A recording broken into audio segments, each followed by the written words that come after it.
o MK Ultra, ele tinha 149 linhas de pesquisa. Entre essas linhas, o assunto vida extraterrestre, vida alienígena, aparecia. Então, o MK Ultra ele era um grande programa, com vários subprogramas dentro dele. E aí a gente entra também na tortura psicológica e física que o MK Ultra desenvolveu. Foram métodos brutais para quebrar a resistência psicológica das pessoas. Por exemplo, choques elétricos eram usados para, entre aspas, reiniciar o cérebro das pessoas ou apagar as memórias delas. É diferente da visão remota, diferente do MJ-12, que são documentos que existem, mas não existe aquela prova, o governo assumindo a responsabilidade daquilo. O MK Ultra tem governo assumindo a responsabilidade. Foram fotografados vários objetos. A ONU nunca parecia um avião. Ela teve contato imediato terceiro grau. Muito grande, parecia um sol. Ele está perseguindo o drone, ela está indo atrás. A aeronáutica não divulga os resultados de suas investigações sobre objetos aéreos não identificados. Ela pegou e bateu assim no meu ombro, embaú, e seguiu o caminho. Contato.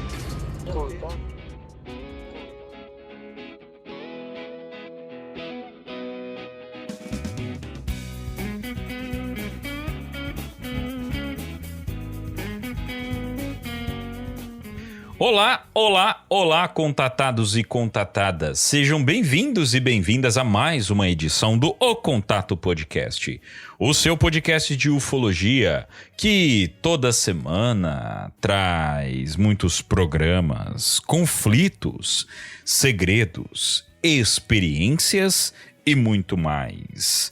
Eu sou Vinícius Martins, mas pode me chamar de Vini. E lá em Taubaté, Eduardo Oliveira, o nosso Jason Bourne de Taubaté. Como estás? Mais um dia no paraíso. Pô, gostei da referência aí, hein? Inclusive vai ter mais um filme do Jason Bourne agora. Mas essa referência aí foi o ouvinte que colocou lá no episódio. O ouvinte vai saber que foi pra ele. Eduardo Oliveira é o Jason Bourne da ufologia. Pô, tá melhorando, né? Tá melhorando. Muito bom, muito bom. E lá em Jabotica Ultra, Gustavo Cornaccione, o nosso Zola de Jaboticabal. Como estás? O nosso quê? Zola. Eu não lembro o primeiro nome dele, cara. Aquele cientista maluco do Vingadores que zoou o Capitão América, cara. Era Zola. É Zola. Não lembro. É Zola. O baixinho. Que virou uma máquina depois. É Zola. Isso. Você tá dizendo que eu sou um baixinho que virou uma máquina? Pode ser também. Tô dizendo que você é um cientista maluco, cara. Olha aí. Eu sou um cientista. Eu não sei fazer conta de divisão mais, mas estamos aí. Não, você não precisa fazer conta pra ser cientista, cara. Você pode fazer um drink. Você pode fazer um drink e você é um cientista, cara. Eduardo quase caiu da cadeira agora. Depende. Não preciso fazer conta pra ser cientista. Depende do cientista. Em muitas ciências você não precisa ter muitas habilidades matemáticas, tipo ciências humanas e tal. Mas o básico, verdade, pelo menos, é bom, né? É bom. Claro. É bom. Conta de divisão, por exemplo, que eu não sei. Por exemplo. Mas como se te serve de consolo. Eu também tive muita dificuldade na escola para aprender conta de divisão e subtração, viu? Porque olha como vem a história. A minha mãe, ela sempre me ensinava tudo antes. Então, muitas coisas que eu via na escola, na verdade, eu já tinha aprendido. Eu aprendi a ler em casa, né? E aí, ela me ensinou divisão e subtração de um jeito, foi aprender na escola era de outro, e aí embaralhou tudo na minha cabeça, eu não conseguia fazer mais. Deu o que fazer para eu aprender, reaprender, né, a fazer isso com a técnica que a escola ensinava. E hoje, para os meus alunos, eu ensino de outro jeito, mas enfim. Mas que bom que depois você perdeu a memória. Sim. E aí, um desses métodos aí você esqueceu. Sim. Eu posso ter perdido a memória também, esqueci todos. Cara, devagarinho a gente vai colocando uma peça a mais nas histórias do Eduardo. Daqui a pouco a gente vai começar a contar a história do Eduardo com todas as peças, vai virar um episódio inteiro. Porque, ó, aí ele perdeu a memória e nessa de perder a memória, ele acabou tendo contato com um físico russo para ensinar ele a falar russo, onde ele aprendeu a técnica de ensinar de forma diferente. Olha lá. Né? Olha tá lá. vendo? É isso aí. Aí o professor dele acabou morrendo na Dutra e isso tornou... Caramba, bicho. Não, cara, a gente até o episódio 100, o episódio 100 vai acabar sendo a história do Eduardo. Vai ser isso. O projeto Eduardo. O caso Eduardo. Tinha que ser de Taubaté, né? Tinha que ser de Taubaté, cara. A gente vai ter que criar. Eu acho que já deixar um disclaimer pros ouvintes que, assim, toda a dose de humor que teria nesse episódio já foi. Já estamos gastando já. De daqui pra frente... É só pra trás. Aliás, acho que é bom fazer um aviso, né? Que alguns temas que vão ser tratados nesses episódios, eles podem ser meio sensíveis para algumas pessoas. Muito bom, Guto. Muito bom mesmo. De fato, esse episódio é um episódio que a gente vai tratar. Vocês já viram o nome do tema. Algumas pessoas pediram pra gente, depois do nosso episódio de visão remota, foi praticamente um gatilho. As pessoas já associaram uma coisa na outra e pediram um episódio sobre o MK Ultra, que, olha, eu posso falar pra vocês que faz uns 30, 40 episódios que a gente já tá enrolando pra falar sobre isso. Só que tava, né, vendo chegar o momento certo pra gente poder trazer, né, o MK Ultra, e nessa vibe de voltar aos primórdios dos documentos antigos, igual a gente fez com o MJ12 no episódio passado, agora a gente vem aí com o MK Ultra. E MK Ultra, gente, é um papo muito sensível. Muito sensível. Então, quem às vezes não curte muito, apesar da gente já ter colocado alguns episódios aqui bem tensos também, só que MK Ultra é história real da real, sabe? É algo que aconteceu, fato. E envolve abusos, né? Então é tenso, pode dar gatilho, enfim, é um episódio tenso. Então vocês vão ver que a gente praticamente não vai ficar fazendo piadinha, né? Fazendo brincadeira como a gente gosta de fazer, pra tornar o episódio leve. É um episódio que a gente quer analisar o MK Ultra de uma forma como vocês sabem que a gente gosta de fazer, tá? Então, tá dado o aviso para vocês, beleza? Então, sem mais delongas, vamos então ao nosso episódio sobre o MK Ultra. Contribua com o Contato no Apoia-se e tenha acesso a conteúdos exclusivos, grupo de apoiadores e muito mais. apoia.se/O Contato Podcast.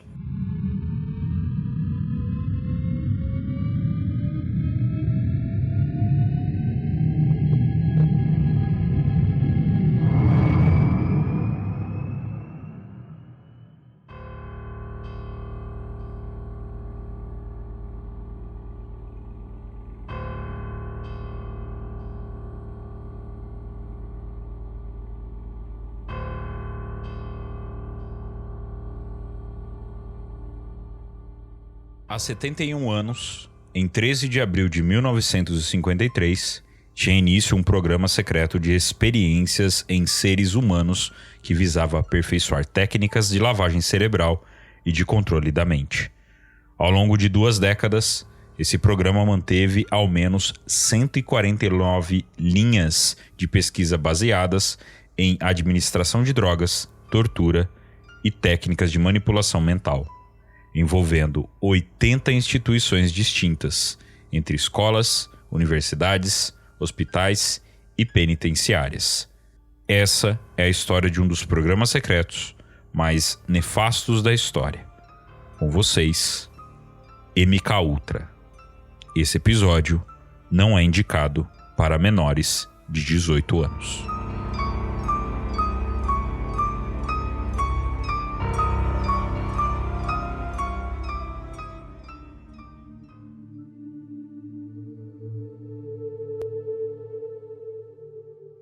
Bom, meus caros, vamos lá. Vamos entrar nesse papo aí que é muito do meu interesse. Eu já coloco que eu tenho muita curiosidade de entender de fato o que é o MK Ultra. E como o ouvinte já deve ter percebido, eu geralmente faço o papel do ouvinte, porque o Guto e o Du geralmente montam as pautas e já tem muito conhecimento nesses assuntos, e eu sempre venho de curioso para tentar buscar ali alguns questionamentos que o ouvinte provavelmente faria.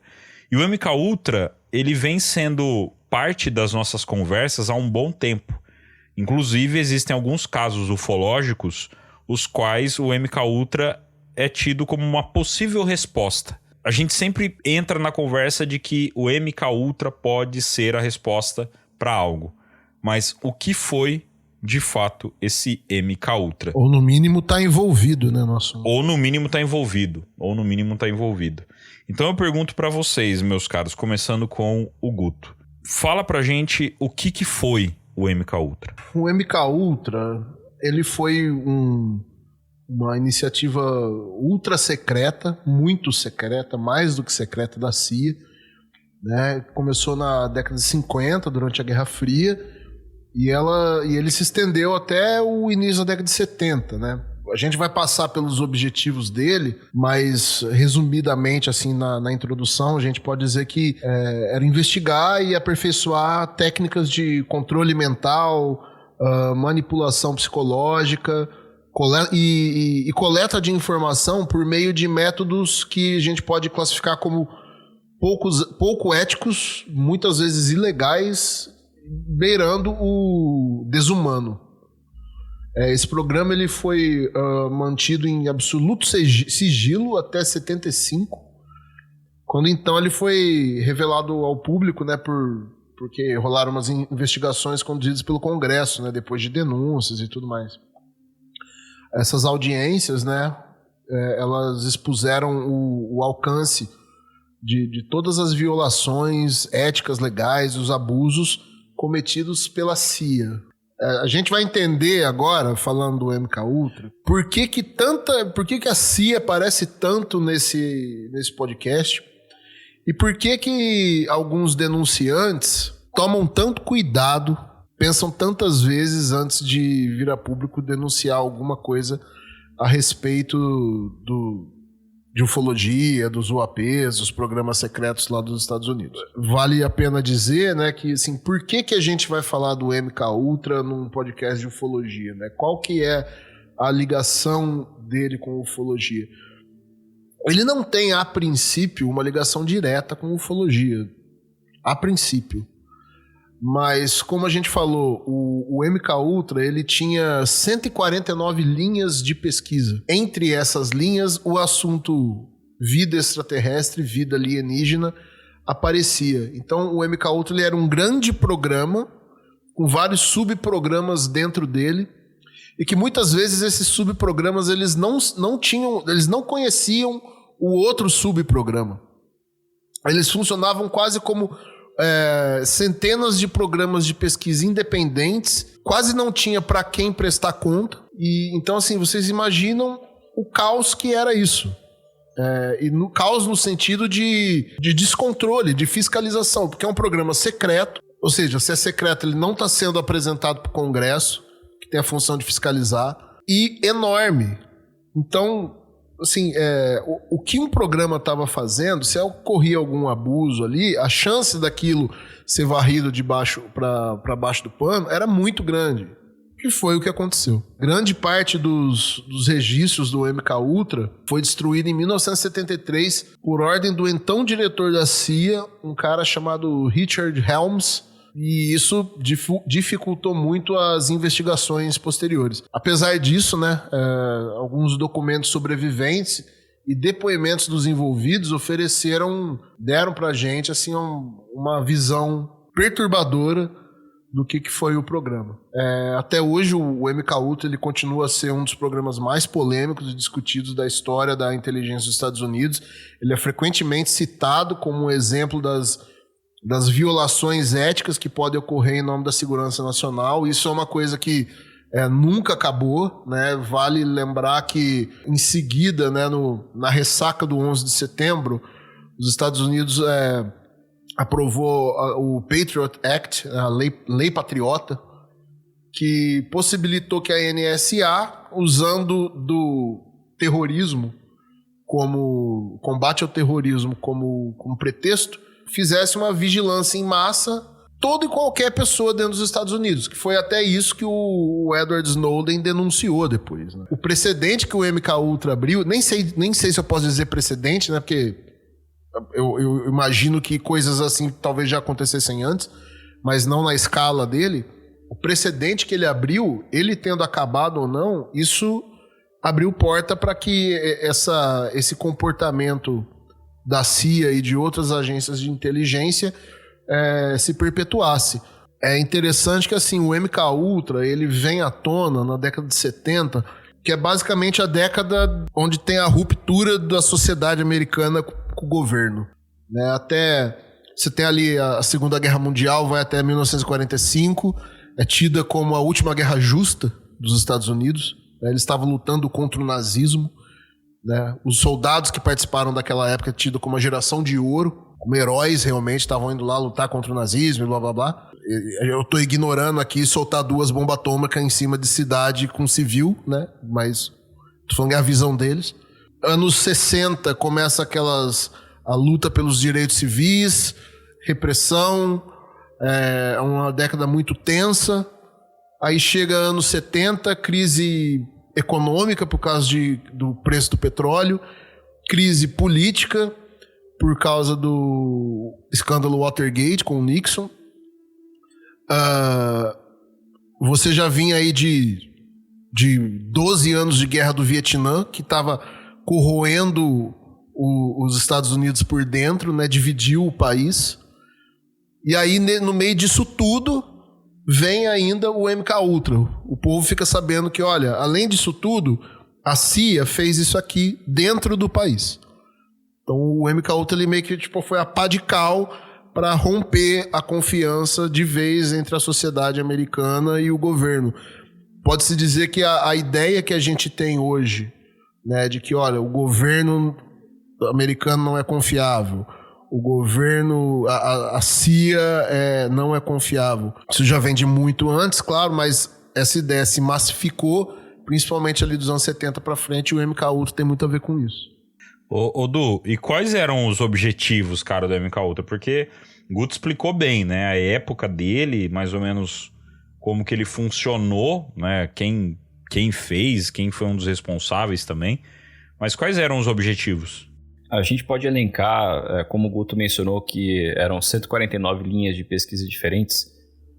Então a gente também pode elencar várias linhas de objetivos diferentes, digamos assim, mas todas elas eram voltadas para criar uma espécie de guerra psicológica mais forte para o lado americano na Guerra Fria. Como isso seria feito? Quais são os objetivos que seriam cumpridos para esse objetivo maior, né, de maior força psicológica em guerra? Primeiro, desenvolver métodos de controle mental e lavagem cerebral. A CIA queria entender se era possível, vamos colocar entre aspas, reprogramar a mente humana, apagando memórias das pessoas ou então implantando memórias, pensamentos, até crenças nelas, e isso incluía tentativas de quebrar as pessoas mentalmente para que elas fossem mais suscetíveis a alguns comandos. Também queriam criar métodos para que permitissem aos agentes resistir a torturas em caso de captura, né, para que fossem mais fortes psicologicamente a isso. Inclusive, em uma dessas linhas de pesquisa, eles usavam técnicas para controle da dor e tal. E aí, inspirados por relatos de soldados americanos que foram lavados cerebralmente na Guerra da Coreia, né, pelos norte-coreanos e pelos chineses, a CIA queria replicar e superar essas técnicas. Outro objetivo que a gente pode mencionar é a indução de confissões em interrogatórios. A CIA investigou técnicas e também drogas para forçar que espiões inimigos ou prisioneiros políticos, enfim, qualquer pessoa passando por um interrogatório, pudesse se sentir compelido a dar uma confissão com uma facilidade muito maior do que as técnicas que eles usavam anteriormente. O sódio pentatol, que às vezes a gente vê em filme, né, o soro da verdade, que é uma substância que supostamente reduz a capacidade da pessoa de mentir ou de resistir durante o interrogatório, foi desenvolvido pelo MKUltra com esse objetivo. E foram feitos testes em condições extremas que a gente vai abordar mais para frente. Outro objetivo seria a criação de agentes que fossem programados. Tem aquele filme Sob o Domínio do Mal, com o Denzel Washington e a Meryl Streep, de 2004. Esse filme é muito legal, cara. É um filme muito bom. Era mais ou menos isso daqui. Qual que é a ideia do filme? O cara foi para a guerra no Oriente Médio, né, na Guerra do Golfo, voltou e um colega dele ali tinha servido com ele lá, agora era um candidato, um político lá muito, muito famoso e tudo mais, e o Denzel Washington começa a suspeitar que o cara ele foi quebrado pelo inimigo quando eles foram prisioneiros de guerra lá, e agora ele está agindo sob uma lavagem cerebral e vai ser ativado em algum momento para fazer alguma coisa muito ruim lá e tal. Esse filme ele é um... Cara, é o Soldado Invernal, né? É o Soldado Invernal. Ele vai ser ativado para fazer alguma coisa em algum momento. Aquele filme da Angelina Jolie, o Salt também. Ali fala especificamente de uma outra lenda da Guerra Fria, que são os agentes KA, que seriam agentes soviéticos infiltrados na sociedade americana, que seriam ativados em algum momento para fazer sabotagem e tal, assassinatos, enfim. Mas a ideia basicamente é a mesma. Esse filme com Denzel Washington, ele é de 2004, ele é o remake de um filme com o Frank Sinatra em 62, que tem o mesmo nome, Sob o Domínio do Mal, em inglês The Manchurian Candidate. E The Manchurian Candidate é um livro de 1959 de um autor chamado Richard Condon, em que um filho de um político importante recebe lavagem cerebral para fazer parte de uma conspiração comunista para assassinar um político. Então a CIA queria também fazer isso, fazer com que os seus agentes pudessem ser programados para fazer sabotagens, assassinatos e outras missões sem que eles tivessem consciência do que eles estavam fazendo ou que se lembrassem disso depois. A CIA realmente tentou desenvolver uma coisa dessas. Outro objetivo era a exploração de drogas psicotrópicas. A CIA queria entender quais eram os efeitos dessa substância no cérebro e como elas poderiam ser usadas em interrogatórios e até operações no campo. A droga mais testada foi o LSD, porque eles acreditavam que podia ser usada para desorientar os inimigos e alterar a percepção da realidade e até tornar as pessoas mais suscetíveis à manipulação. O LSD foi a droga mais testada, mas a gente teve aí também anfetaminas, barbitúricos e alguns compostos experimentais que a gente vai conversar mais para frente. Também exploraram técnicas de privação sensorial e tortura psicológica desse programa, como isolamento em câmaras escuras e silenciosas.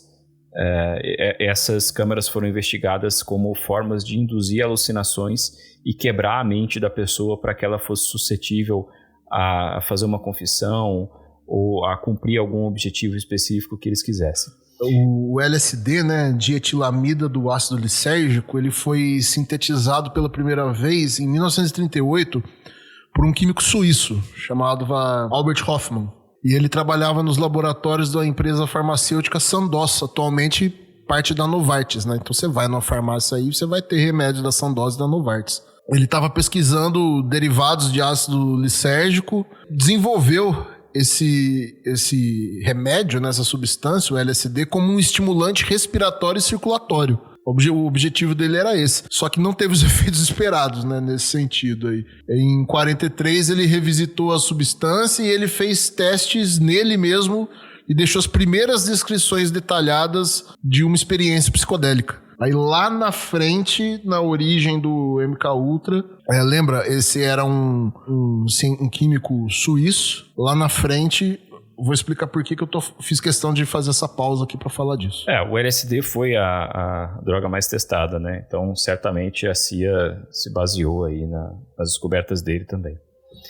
Falei aí da privação sensorial, eles usavam muito também a manipulação do ciclo de sono e também a exposição a sons repetitivos para desgastar a mente das pessoas.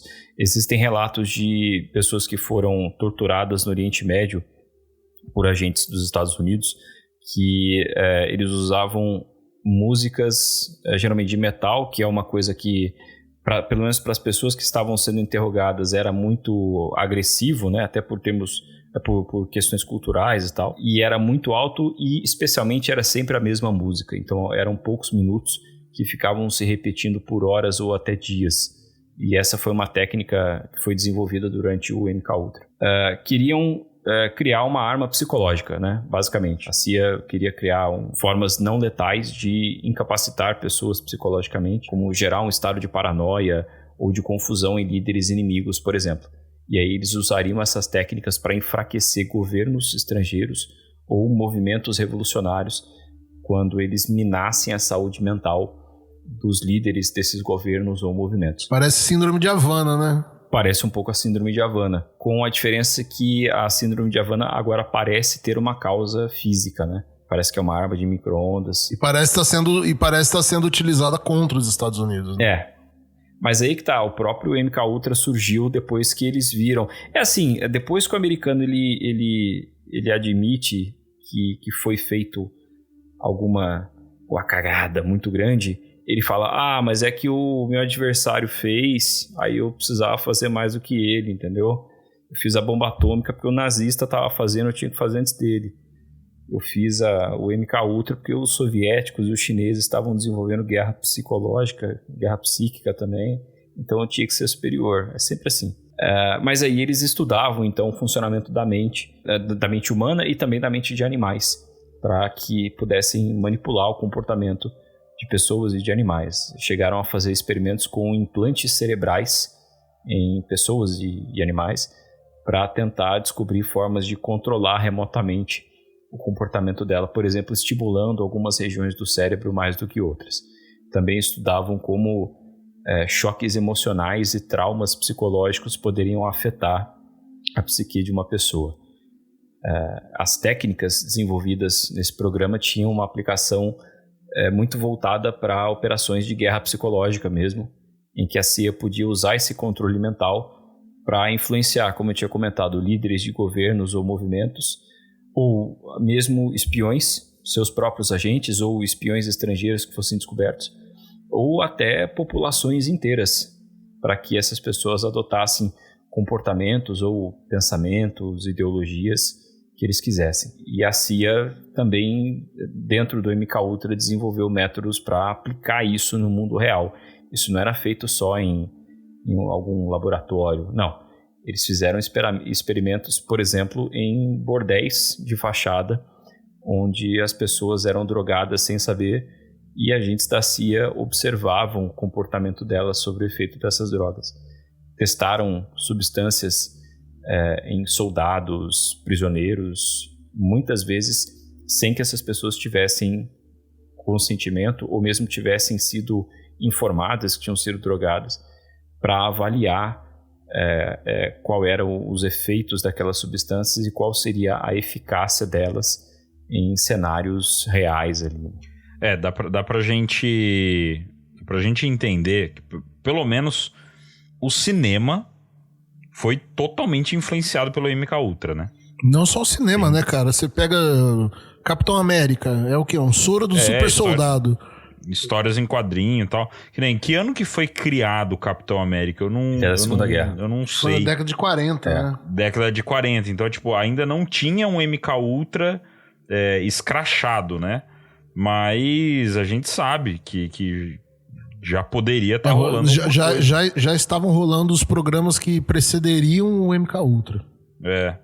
Então a gente consegue ver que a ficção como um todo foi muito influenciada pelo próprio MK Ultra. Então essa questão de teste mental, lavagem cerebral, até que nem a gente tem brincado, né, com a história do Eduardo, né, porque o Duta tem um monte de história que vem, né? Ele encontra o espaço no episódio, ele conta a história dele. A gente chegou até a brincar que a qualquer momento a gente vai falar a palavra secreta do Eduardo e vai ativar o real Eduardo, né? Tal qual o Soldado Invernal. O Jason Bourne, cara. O Jason Bourne é MK Ultra total. O Jason Bourne Missão Impossível, tem um monte de influência de MK Ultra. Missão Impossível. Então, tem muitos, né? Muitos que trazem essa questão. Cara, você consegue linkar até James Bond com o MK Ultra. Isso que eu ia comentar, tem elementos de filmes do James Bond que, especialmente nos filmes a partir dos anos 80, que tem, que aí o MK Ultra já era público, né? que tem ali, em alguns filmes, elementos que se assemelham muito pra gente falar que não foi inspirado. Eu acho que a inspiração mais clara aí pra cultura pop hoje é o Stranger Things. Aquela instalação lá onde a Eleven era e as outras crianças, né? Elas eram estudadas ali. Aquele tanque de privação sensorial dela também. Aquilo é a descrição dada em documentos e também por pessoas que sobreviveram, né, a esse processo. É igual como você disse. Por que tinha o MK Ultra?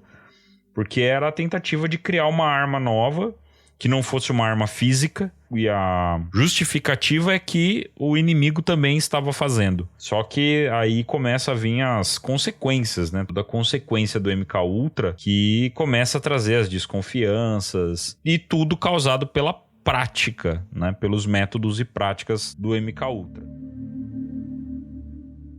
Quer conteúdo exclusivo e bastidores do nosso podcast O Contato? Siga a gente nas redes sociais agora mesmo. O link está na descrição do episódio.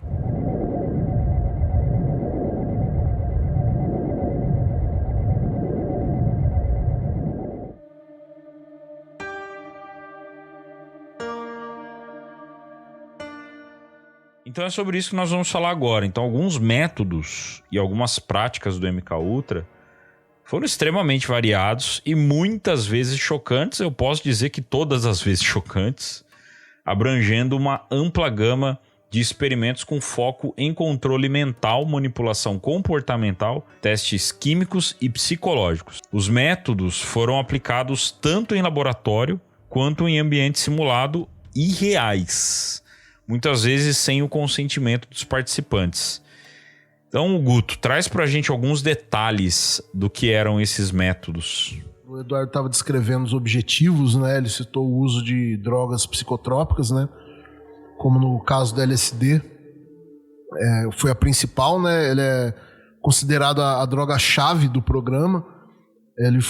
O LSD ele era administrado em vários indivíduos, em doses variadas, e depois que eles injetavam LSD, eles observavam os efeitos na percepção, no comportamento e na vulnerabilidade ao controle. Eles queriam ver se sob efeito daquela droga, do LSD, eles conseguiriam extrair informações da pessoa. Muitas vezes o LSD ele era dado sem o conhecimento ou consentimento das vítimas, né? Por exemplo, com agentes da CIA sendo drogados sem aviso prévio. Então os caras usavam os próprios agentes sem aviso para fazer os testes, né? Em eventos sociais, para testar os efeitos do LSD. Quando a gente for contar a história do Frank Olsen, é exatamente isso que aconteceu com ele. Além do LSD, barbitúricos e anfetaminas, eles eram administrados simultaneamente para induzir estados alterados de consciência também. Como que eles faziam isso? Um método era injetar barbitúrico para deixar o sujeito semiconsciente.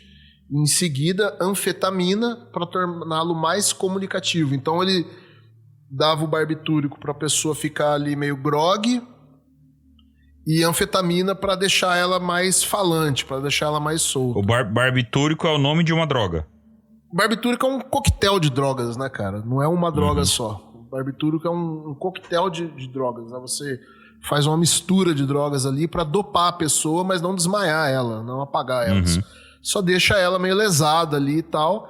E depois você dá uma droga que vai deixar ela um pouco mais feliz. Ela tá lesada, mas ela tá se sentindo confortável. E aí ela começa a falar. E também eles utilizavam substâncias experimentais, né? Todas essas aí eram experimentais, mas outras, né, que eles estavam desenvolvendo, como mescalina, psilocibina e outros alucinógenos em busca de novos efeitos e aplicações. E isso tudo, cara, lembra, anos 50, começa o programa, anos 60, ele chega no seu auge, anos 60 começa o movimento hippie, anos 60 contracultura. Muitos pesquisadores, e há documentos que apontam isso, indicam que a introdução dessas drogas dentro da contracultura aconteceu sob o comando da CIA, principalmente em São Francisco, numa região lá muito famosa chama Haight-Ashbury, que foi o berço do movimento hippie e da contracultura, onde haveriam, dentro da mesma forma que a CIA tinha, o Eduardo falou, tinha casas ali, bordéis, onde eles eram bordéis falsos, né? Que o objetivo daquelas casas lá era drogar as pessoas que iam utilizar aquele lugar e observar o resultado.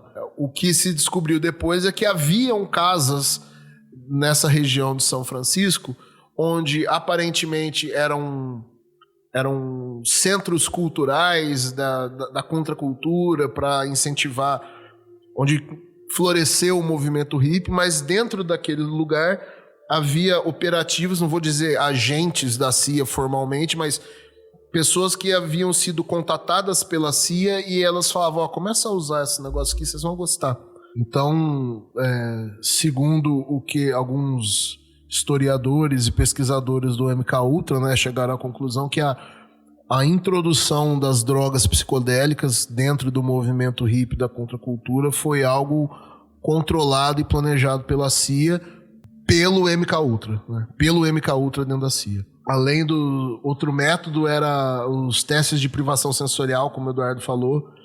Os sujeitos eles eram colocados em câmaras isoladas, onde não tinham acesso a som, luz ou interação com outras pessoas, né? Esses experimentos, né, as pessoas ficavam longos períodos em tanques de privação sensorial, qualquer lembrança aí com Stranger Things, né? Onde as pessoas ficavam flutuando em água com temperatura controlada. Os efeitos, né, incluíam alucinações, desorientação e maior suscetibilidade a comandos externos. Só fazer uma observação ali a respeito dos barbitúricos, né? Quando davam barbitúrico e anfetamina para as pessoas, são drogas que fazem coisas muito diferentes, né? Os barbitúricos, esse coquetel barbitúrico, são substâncias que derivam do ácido barbitúrico. Para que serve isso? Ele diminui a atividade do cérebro. E essas substâncias, né, são usadas como sedativos, hipnóticos e também como anticonvulsivos. Então é para a gente diminuir a atividade do cérebro dessa pessoa. Só que essas substâncias elas têm uma diferença muito pequena entre uma dose terapêutica e o envenenamento. Então o nível de segurança aí também não é muito confiável. Essa experiência por si só já não seria muito segura. Ainda por cima você vai dar uma anfetamina para o cara logo depois para counterar o efeito do barbitúrico e a pessoa ficar mais solta e mais falante. Então quer dizer... É como se a pessoa engatasse ré e engatasse a quinta ao mesmo tempo, né? Você está engatando duas marchas, uma em seguida da outra e uma oposta à outra, sabe? Obviamente isso não tem efeitos muito saudáveis para o sistema nervoso da pessoa. E aí justamente o barbitúrico ele pode ser usado como uma droga hipnótica, né? Um coquetel hipnótico, e muitas vezes eles eram usados em experiências com hipnose mesmo. E a hipnose foi estudada para induzir comportamentos específicos ou então fazer com que os sujeitos esquecessem algumas informações sensíveis que eram fornecidas para eles em caráter de experimentação. Também era usado para combinar essas drogas, né, para potencializar o controle mental, combinando drogas e hipnose, claro, que por si só era uma linha de pesquisa própria. E, como a gente tinha falado, para criar agentes treinados para cumprir ordens à risca sob hipnose, sem lembranças das ações, né? E, consequentemente, sem questionamentos éticos ou morais a respeito do que eles fizeram. Você não pode se questionar a respeito de uma coisa que você não se lembra que fez. E aí a gente entra também na tortura psicológica e física que o MKUltra desenvolveu. Foram métodos brutais para quebrar a resistência psicológica das pessoas. Por exemplo, choques elétricos eram usados para, entre aspas, reiniciar o cérebro das pessoas ou apagar as memórias delas. As pessoas eram expostas, como a gente falou, né, a gravações contínuas, e às vezes essas gravações eram mensagens que eram gravadas ali com a voz de alguém ali no microfone, Essas mensagens eram repetidas por horas ou até dias para que o pensamento dessas pessoas fosse modificado. Outros experimentos também induziam estados alterados de consciência e uma vulnerabilidade maior por meio da privação de sono. E além da tortura psicológica, eles também faziam ameaças físicas ou então usavam substâncias para causar paranoia extrema, e isso levava essas pessoas a entrar no estado de pânico e ansiedade também extremo. É para quebrar a pessoa mesmo, e tentar reconstruir algo que seja útil a eles logo em seguida. Houve também experimentos com implantação de memórias, né? Então, do mesmo jeito que a CIA tentava apagar as memórias das pessoas, eles tentavam implantá-las artificialmente, quase como a origem, né? Tentar colocar uma ideia na cabeça da pessoa, era mais ou menos isso que eles queriam fazer. E eles usavam uma combinação de hipnose, drogas e outras técnicas de manipulação psicológica para colocar essas ideias na cabeça das pessoas.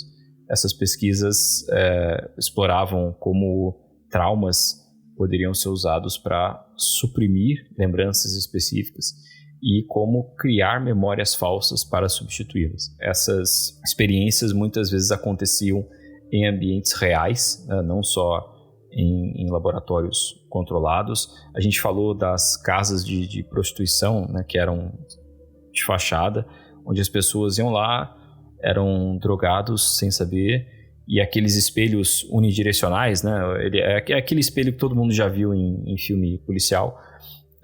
Tem um espelho de um lado, mas ele é vidro normal do outro lado. Esses quartos tinham isso, e aí esses indivíduos eram observados sentindo o efeito de drogas que não sabiam que tinham tomado, e tudo isso era notado pelos agentes da CIA e reportado para a equipe científica depois.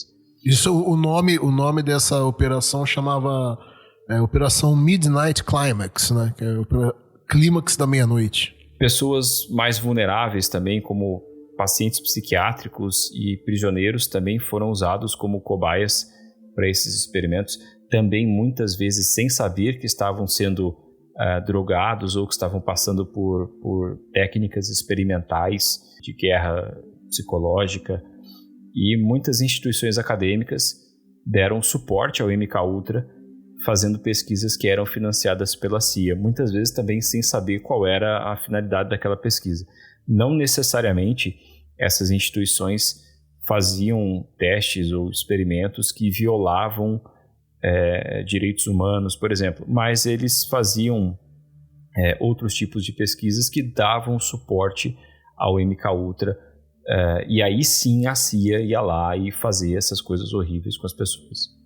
Mas houve casos onde, assim, a instituição em si, a universidade, como Harvard, por exemplo, não era a instituição que estava realizando, mas às vezes um professor ou o chefe de um departamento trabalhava com a CIA e ele tinha noção, ele fazia parte do MKUltra.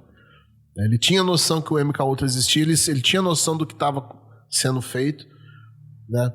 E aí estudantes eram levados para participar desses testes, encorajados por esse ou aquele professor, e aí dava merda depois, né?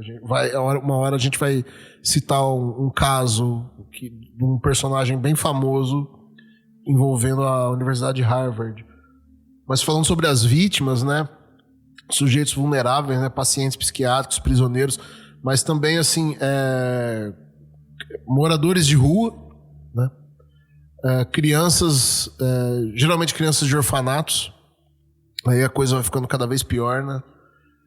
Crianças que moravam na rua ou moradores de rua adultos, prisioneiros, pacientes psiquiátricos, ou então simplesmente uma pessoa que procurou uma instituição médica, clínica, ligada ao MKUltra por uma questão X, um problema de asma, por exemplo, e ela deu azar de cair naquele lugar com aquelas pessoas. Além disso, eles realizavam implantes em animais e humanos, né? Eles foram usados para investigar formas de controle remoto do comportamento. Então, cara, os caras estavam querendo fazer drone de gente, de bicho. Basicamente é isso, né? Implantar uma coisa no cérebro da pessoa ou do animal e ver se você conseguia controlar ela à distância. Pequenos dispositivos eram colocados no cérebro para tentar influenciar ou monitorar as atividades cerebrais. Essas pesquisas todas, o objetivo delas era desenvolver técnica para manipular pensamento e comportamento de maneira não invasiva. Não sei como que é não invasivo, você está implantando uma peça no cérebro da pessoa.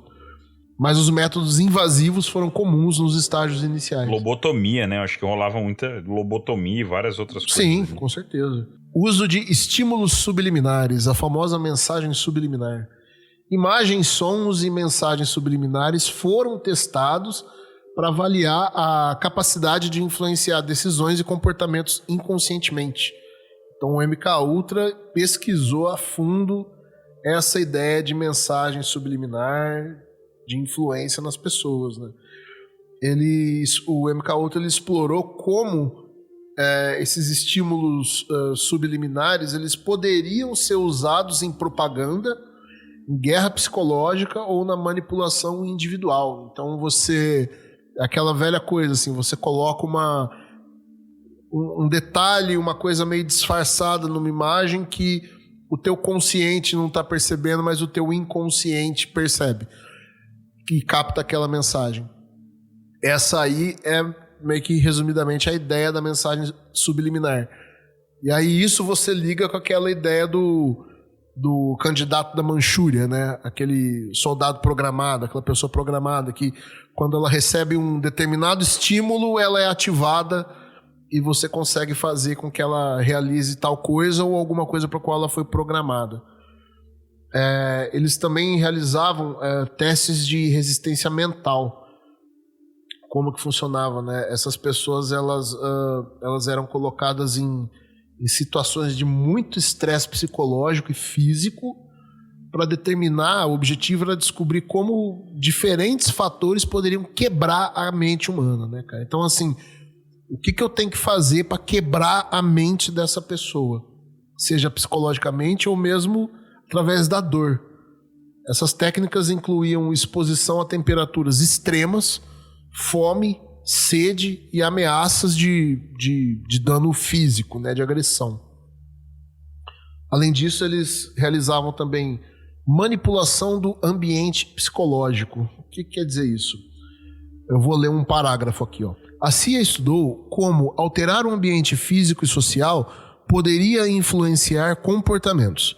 Isso incluía criar cenários cuidadosamente controlados para manipular reações emocionais. Por exemplo, ambientes com iluminação, sons ou cheiros específicos para induzir medo, conforto ou euforia. Então, vamos lembrar das teorias da conspiração referentes à ufologia, inclusive até falando desse negócio de drone que tá rolando, né? Como você criar uma circunstância física, aí aqui que é mais importante, ou social, que poderia influenciar comportamentos, né? Criar cenários cuidadosamente controlados. Então, isso aqui pode ir desde, sabe, você criar uma atmosfera, um ambiente para uma pessoa que está ali. Agora, no mundo que a gente vive hoje, com comunicação instantânea global, criar a ideia de uma ameaça constante, que é o que eles já faziam lá, né? Como a gente falou antes ali, através da propaganda e tal. O medo do comunismo, os comunistas estão chegando, eles vão pegar todo mundo. Então você criar e manipular a mente das pessoas através da propaganda ou através da comunicação com um objetivo social, talvez, para induzir medo, conforto ou euforia. Esse ponto específico, ele dá muita força, de certa forma, para várias daquelas teorias de conspiração de que muita coisa ruim que aconteceu nos Estados Unidos foi trabalho interno. Talvez a mais famosa delas hoje seja a história de que o 11 de setembro foi um trabalho arquitetado pelo Deep State, pelo Estado dentro do Estado, por agentes dentro do governo, enfim, foi um grupo dentro dos Estados Unidos. Esse grupo fez o 11 de setembro para que o país tivesse um pretexto para retornar ao Golfo. Essa é a false flag, né? Isso é false flag. É uma operação de false flag. Como eles fizeram, por exemplo, no Vietnã, né? Que o navio americano teria sido atacado, o que não foi, né? Depois reconheceram isso. Fizeram isso com o Saddam Hussein, também falaram que ele tinha armas de destruição em massa, o que foi, até onde a gente sabe, a maior mentira do século XXI, né, para entrar lá e tal. E não tinha nada, olharam tudo, não tinha nada. Depois admitiram que realmente essa informação ela foi inventada dentro da comunidade de inteligência para influenciar o governo e o público a fazer coisas que, entre aspas, o país precisava fazer por sua própria defesa. Então, essa parte aí de manipulação manipulação psicológica da sociedade, ela entra exatamente aí. Cara, e aí não é à toa que a relação entre NSA, CIA, as grandes empresas de tecnologia é tão intrínseca, né? Que isso aí foi uma das grandes denúncias do Edward Snowden, né? O tanto de acesso que a NSA tinha das informações que as redes sociais, né, Facebook, Google, recebiam dos seus usuários. Esse tipo de coisa é uma teoria da conspiração. Eu nem acho teoria da conspiração, porque eu acho extremamente plausível. Essas empresas, elas têm contratos com as agências. E vale lembrar que assim, a NSA e a CIA, qual que é a função da NSA e qual que é a função da CIA? A NSA é uma agência de espionagem interna. É a Agência de Segurança, Nacional de Segurança. O foco dela é olhar para dentro dos Estados Unidos. Então, assim, se a CIA descobre que uma célula terrorista uma célula de um grupo terrorista do Líbano está infiltrada em Boston, é a NSA que vai atrás disso. O foco da CIA é olhar para fora. É a NSA para dentro. Isso é um dos grandes problemas que teve envolvendo o MKUltra. Porque, além de tudo, juridicamente, a CIA passou dos limites dela, que ela não deve agir dentro dos Estados Unidos, muito menos contra cidadãos. Então ela atropelou tudo, a própria função dela. A CIA só pode agir dentro dos Estados Unidos se ela estiver atrelada em uma investigação ou operação a outra agência que tem essa prerrogativa jurídica. Então a NSA, por exemplo, o FBI, a DEA, enfim, se uma agência que tem autorização legal para agir dentro dos Estados Unidos precisa de algo da CIA e a atrela em uma força-tarefa, uma operação, o que quer que seja, aí tudo bem. Agora, a CIA não pode agir sozinha dentro do país. E isso foi um dos problemas que apareceram quando o MKUltra veio a público. Mas aí a gente fala disso mais pra frente. Um dos pontos mais pesados, eu acho, é a experimentação com crianças. O Guto comentou que às vezes crianças em orfanatos eram usadas nesses experimentos. Embora menos documentados, existem relatos que sugerem que sim, crianças foram submetidas a experimentos psicológicos e neurológicos, especialmente em tentativas de apagar memórias ou implantar novas. E aí a gente deu o exemplo lá dos agentes K.A., do filme Salt, ou então do filme Sob o Domínio do Mal e tal. Imagina você conseguir fazer isso numa pessoa ainda na infância, que é justamente a lenda dos agentes K.A., né? Que esses eram crianças soviéticas que passavam por esse processo e aí eram mandadas para os Estados Unidos e elas eram colocadas em situações, por vezes, por exemplo, em orfanatos, em que elas poderiam, com a ajuda de outros agentes soviéticos infiltrados no país, ascender a alguma posição em que adultos eles poderiam ser ativados para fazer alguma coisa. Então, e trabalhar em alguma empresa grande que tem contrato com o Departamento de Defesa, talvez dentro do próprio governo, enfim, estar em alguma posição que lhe garanta algum tipo de vantagem para cumprir a missão que foi designado. foi também utilizada a psicoterapia eletroconvulsiva, a ECT. Ela foi usada em excesso em pacientes psiquiátricos para tentar apagar memórias ou então criar estados mentais que fossem mais fáceis de manipular. Em alguns casos, essas terapias de eletrochoque eram combinadas também com drogas, especialmente o LSD. Então, o eletrochoque era, na época, eu acho que ainda era usado dentro da psiquiatria, embora em casos muito extremos, né? Hoje não é mais, pelo menos até onde eu sei não é mais, mas o MKUltra também fez uso excessivo em alguns casos desse tipo de terapia. E, claro, a CIA usava da coerção de participantes dentro do MKUltra. Muitos sujeitos participaram dos experimentos sem consentimento.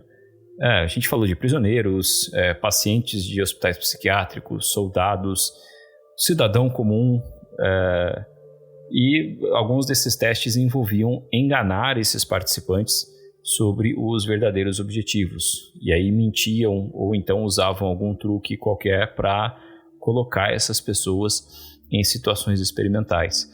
O que, mesmo que os objetivos não fossem tão nefastos, isso por si só já seria extremamente antiético, né? Mas acaba se tornando um detalhe diante de todo o resto que o MKUltra estava fazendo durante 20 anos. Quando a gente entra nessa parte das técnicas, né, do que o MKUltra fazia, criança, animal, não tinha limite, né? A gente acaba vendo que não tinha limite, não tinha nenhum mínimo de escrúpulo para os testes. E isso, e o mais louco é o tempo que isso durou. O MKUltra, quando a gente fala sobre o tempo dele, de quando ele foi criado até quando ele foi encerrado, supostamente encerrado, né? 20 anos, né? 20 anos de teste. Então imagina o tanto de coisa que foi possível ser feito. Porque como você não tem um escrúpulo, você não tem um limite, cara... E não tem fiscalização, né, cara? Porque não tá prestando conta pra ninguém. Você faz o que você quer. Então, morador de rua, teoricamente, morador de rua é recurso. E é o que mais tem. É o que acaba mais tendo.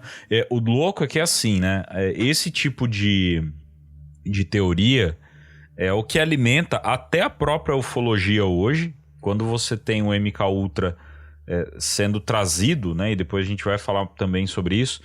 Mas quando você tem o MKUltra sendo trazido à tona e sendo admitido pelo governo, é esse tipo de coisa que favorece teorias de conspiração que não são muito comprovadas, né? Então, assim, depois que você tem a admissão disso, e uma admissão de um MKUltra, e você consegue buscar essas informações de que foi testado com tudo quanto é tipo de gente, cara, é muito difícil você... Dá pra entender porque tanta gente lá nos Estados Unidos tem suspeita com vacina, né? Exato. Não só vacina, com tudo, né? Tudo eles vão criar uma conspiração sobre algo que é passado pra eles. Mas tome vacina, gente. Não vai ficar sem se vacinar. Pelo amor de Deus. Mas assim, talvez a gente ter o que tá rolando agora lá nos Estados Unidos referente à ufologia, de que eles estão questionando tudo que tá acontecendo com o Pentágono, é justamente consequência de um MKUltra que veio à tona, todo mundo ficou desconfiado e o povo americano acaba não confiando no governo americano. Cara, piada assim, eu acho que é uma das cenas de cinema mais escrachadas que tem no cinema, referente à desconfiança até do próprio povo americano com o governo americano, que é aquela cena pós-crédito do primeiro Transformers, que eles chegam lá e perguntam pra eles, falam assim, mas vocês acham que o governo americano, se ele soubesse da existência desses organismos, eles iriam falar pra vocês? Sim, o governo americano falaria pra gente, eles não iriam mentir pra nós. E aí, e isso é justamente uma crítica sobre essa questão de que olha as coisas que isso já foi escondido, não só do povo americano, mas como do mundo. Eu vi já algumas pesquisas falando que até hoje, depois que o MKUltra foi admitido pelo governo americano, houveram vários processos e até hoje existem pessoas que buscam justiça por consequência de parente, de familiar que buscou um tratamento sobre alguma coisa e acabou caindo na mão de alguém que estava testando o MKUltra, né? Alguém que era do MKUltra e essa pessoa acabou tendo uma consequência, né? Então é muito louco da gente ver esses testes e que não tinha limite. Pô, imagina o Woodstock. O que não deve... O Woodstock virou um laboratório a céu aberto, cara. Com certeza. Sabe? A própria... E dali do Woodstock a gente acaba tendo a disseminação de uma cacetada de droga pro mundo inteiro, né? E as consequências do MKUltra, elas vêm até hoje. Até hoje a gente acaba tendo consequências existentes ainda desse programa.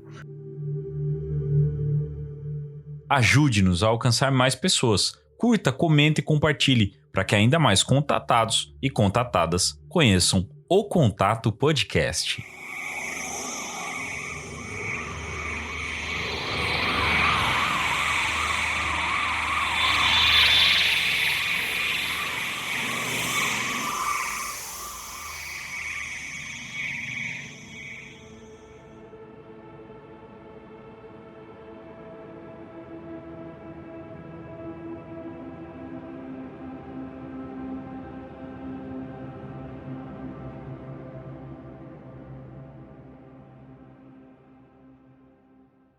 Mas vamos lá, vamos falar agora da origem, né? De como é que surge o MKUltra. Por que ele surge? A gente já até falou aqui que houveram outros programas antes dele, de como é que ele acaba surgindo. Então nós tivemos duas operações que foram precedentes ali ao MKUltra, tal qual, e por incrível que pareça, coincidência ou não, essas operações elas acabam surgindo quase que na mesma época. Se a gente puxar no meio da ufologia, elas acabam surgindo quase que na mesma época ali de Projeto Grudge, Sign e Blue Book. São contemporâneas, né? São contemporâneas, elas surgem quase que juntas ali. Então parece que rola alguma coisa dentro da inteligência, do exército, do Pentágono, da CIA. Surgem ali junto deles várias possibilidades. Então, você, essa galerinha que vai atrás dos fenômenos anômalos, vocês aqui vão atrás dessas possibilidades de controle psíquicas, da mente, né? Uma arma que não é física, né? E por aí vai. E elas surgem todas juntas. Então, assim, a gente tem primeiro a Operação Paperclip, que surgiu logo após a Segunda Guerra Mundial, né? Foi um programa secreto conduzido pelos Estados Unidos, no qual os cientistas nazistas foram recrutados para trabalhar no desenvolvimento de tecnologia militar e aeroespacial americana, que inclusive, qual o nome dele? Eu não me lembro. O Von Braun, né? O Von Braun era nazista e foi recrutado ali pela Operação Paperclip e foi um dos principais responsáveis pelo projeto do Homem na Lua, né? Então o Wernher von Braun estava no meio disso aí, ele acabou liderando a corrida espacial americana, né? O objetivo principal era aproveitar os seus conhecimentos para avançar na corrida armamentista e espacial e com certeza de outras coisas também, né? Especialmente no contexto de Guerra Fria ali contra a União Soviética na época. Esses cientistas nazistas, eles foram responsáveis por experimentos de controle mental, tortura e vivissecção realizada. O que seria vivissecção, meus caros? É a dissecação com o indivíduo ainda vivo.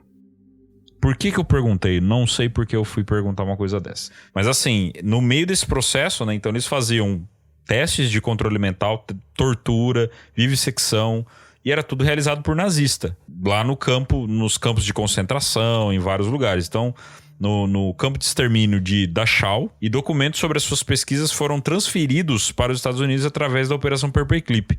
Ou seja, o nazismo foi combatido pelos Estados Unidos, mas os Estados Unidos buscou uma forma de tirar um proveito em cima disso aí, né? Então, a Operação Paperclip, quando acaba a Segunda Guerra, na verdade antes da Segunda Guerra acabar, quando eles já viram que, ganhamos, vai ser isso mesmo, começou uma corrida entre os Estados Unidos e a União Soviética atrás dos cérebros nazistas, né? Dos grandes cientistas nazistas, né?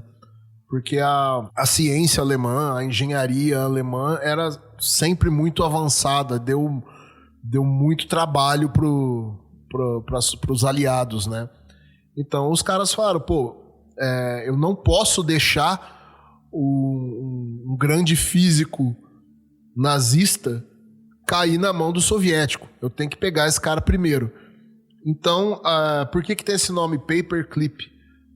Porque Paperclip é clips de papel, né? Então eles criavam lá, eles tinham os dossiês sobre os nazistas e eles iam colocando as fotos dos nazistas naqueles dossiês e criando pastas que eles fechavam com clips de papel. Por isso que virou esse nome da operação. E aí virou uma corrida entre americanos e soviéticos atrás desses cientistas que eles iam para os Estados Unidos com uma nova identidade. Não foi o caso do Von Braun de início, né? Mas muitos outros, eles receberam cidadania americana e uma nova identidade e se tornaram funcionários públicos, né? Então você vê como que é a coisa, né? Você pega aquelas pessoas que fizeram os experimentos talvez mais sórdidos da Segunda Guerra Mundial. Claro que você tinha ali o cara que estava simplesmente, ele estava fazendo, ele não estava fazendo algo necessariamente cruel, era um cientista aeronáutico, um físico. Mas enfim, eram pessoas que você estava combatendo, né, até o fim. E você recompensa eles, né? Você dá uma nova vida para todas essas pessoas se elas trabalharem ao teu favor. Vou elaborar rapidinho no exemplo que o Vini deu, o Wernher von Braun. O cara era, acho que major da SS. Se não era major, era capitão, mas eu acho que ele já era major. Morava a 800 metros ou 700 metros de um campo de concentração. Os prisioneiros desse campo de concentração eram usados como escravos para a fabricação da bomba V2, né, que ele projetou. Foi o primeiro míssil balístico da história. Também foi o primeiro objeto no espaço, mais tarde. E ele sabia disso, não via problema nenhum. Ele era membro do Partido Nazista, enfim, né, era um nazista, ponto. Fez filme para Disney depois, né? Então, aí passou pelo Paperclip, foi para os Estados Unidos, virou o garoto propaganda do programa espacial americano. Fez filme com o Walt Disney, inclusive eu acho que eles ganharam o Oscar com esse filme, Oscar de melhor efeito especial, ou efeito prático, enfim, alguma coisa assim, mas o visual, né? O visual do filme chamava muita atenção. Filme, inclusive, que nós citamos já naquele episódio sobre a Lua, né? Sobre a Lua, né? Tá disponível no YouTube. E assim, o passado do cara publicamente não existe mais. Inclusive tem uma série da Apple TV, chama For All Mankind, que conta uma história uma história alternativa da corrida espacial, em que os soviéticos chegaram na Lua antes dos americanos e por isso o governo americano decidiu colocar todo o dinheiro possível no programa espacial para bater os soviéticos. E aí a série começa lá nos anos 60, vem até agora os anos 2000, e aí assim, a corrida espacial ela continua, eles vão para Marte, tentam minerar asteroides, enfim, é uma loucura. E aí um dos personagens representados é justamente o Wernher von Braun, lá na primeira temporada, no comecinho da história. E aí se fala muito sobre o passado nazista dele em um desses episódios, que era um questionamento que o público já não se importava mais tanto, pelo menos a mídia tentava fazer com que o público não prestasse mais tanta atenção nisso. Quanto ao V2, que era um míssil que ele tinha criado para acertar Londres, por exemplo. Isso também foi com ele, né, para os Estados Unidos, e lá eles desenvolveram o A4, que era um foguete muito semelhante ao V2, só que era para fazer uma trajetória parabólica um pouco diferente, que ele realmente ia para o espaço. Inclusive, as primeiras fotografias da Terra feitas do espaço foram feitas com esse foguete, que era derivado do V2, e aí voltava para a Terra e pousava lá, caía no deserto, enfim. Não era para atingir uma cidade com uma bomba, né? Era para fazer pesquisa no espaço, enfim. Mas, enfim, Paperclip foi isso. E foram centenas de cientistas trazidos para os Estados Unidos. O Von Braun, assim, com ele veio uma galera que fundou a NASA. Parece que foram mais de 1.200 cientistas alemães que foram para os Estados Unidos nessa questão aí. Agora, lembra que eu falei lá do LSD, daquele cientista Albert Hofmann lá, o criador do LSD, né? Os nazistas, eles tinham a intenção de criar... Surgiu com os nazistas a ideia do soro do super soldado, né? Uma coisa que é curiosa, quando começa a Segunda Guerra, né, a tática dos nazistas que pegou todo mundo de surpresa foi a tal da Blitzkrieg, né? Porque os franceses, os holandeses, os belgas ali, eles ainda estavam com a mentalidade da guerra de trincheira, né? Os franceses estavam pensando assim, bom, o Hitler pode falar o que quiser, a gente tem a linha Maginot aqui, é uma fortaleza que cortava toda a fronteira ali, norte lá da França, eles não vão conseguir passar por esse lugar e tal. Então eles estavam com a cabeça na guerra da Primeira Guerra Mundial. E os nazistas, o que eles inovaram, que eles fizeram uma guerra rápida, né? Baseada em tanque, moto e as infantarias se movendo muito rápido. E por isso eles conseguiram pegar de surpresa e a França caiu em meses, assim, semanas, né?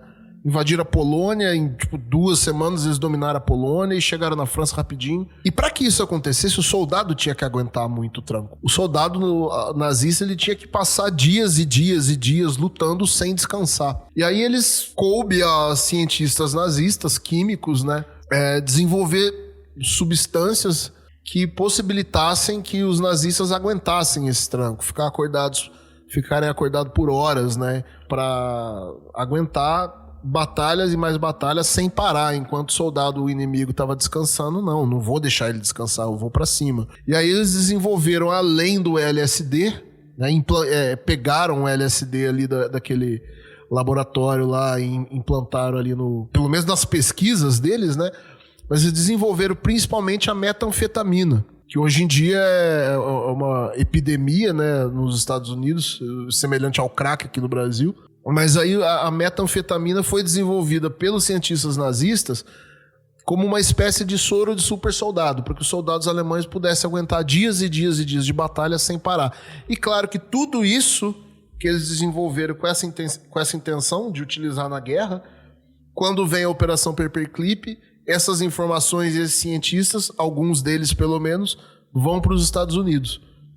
Além de tudo isso, então, para a gente poder entender ainda um pouco mais sobre o que foi a Operação Paperclip, os documentos foram entregues aos cientistas de Fort Detrick, em Maryland, que era a sede do Programa das Armas Biológicas dos Estados Unidos, e com a escalada da Guerra Fria, a CIA deu continuidade às pesquisas, visando criar novas estratégias para subjugar opositores baseados em controle mental. Fazendo aqui uma inserção, né, numa coisa que é bom para a gente poder entender também. Muito do conhecimento que a gente tem de medicina vem por conta de experiências de guerra. E acredito eu que parte da Operação Paperclip, com esse processo aqui de vivissecção, onde você faz experiência com pessoas vivas, então é cortar, pensa nisso, é você mutilar uma pessoa, é você abrir uma pessoa, é você saber quanto tempo essa pessoa se mantém viva, vamos fazer uma cirurgia. Quanto tempo essa pessoa se mantém viva com o peito aberto, sem nenhum tipo de aparelhagem? Quanto tempo a gente tem para estancar um sangue? Quanto tempo a gente tem para poder fazer o implante de novo de um membro? Tudo isso, eu acredito que pode ter surgido muito na Operação Paperclip.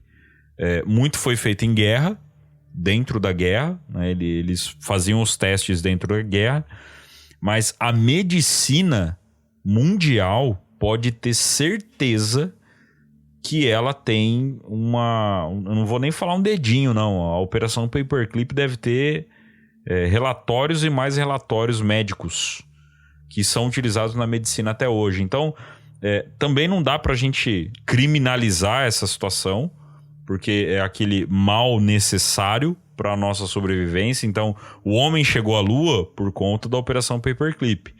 E várias outras coisas aconteceram por conta dessa operação. Mas o louco foram usados nazistas, parte disso, né? Foram usados nazistas e outros inimigos de guerra para poder dar andamento com essa operação. Só para citar rapidinho aí, eu acho que um bom exemplo disso é o Josef Mengele, né, que era o anjo da morte lá, que inclusive, depois de tudo isso que aconteceu, ele veio morar no Brasil e ficou aí com um nome falso, né, com outra identidade, até morrer. Ele morava no litoral, né? Eu não lembro a cidade, mas ele morava aqui no estado de São Paulo. E assim, o cara foi um monstro.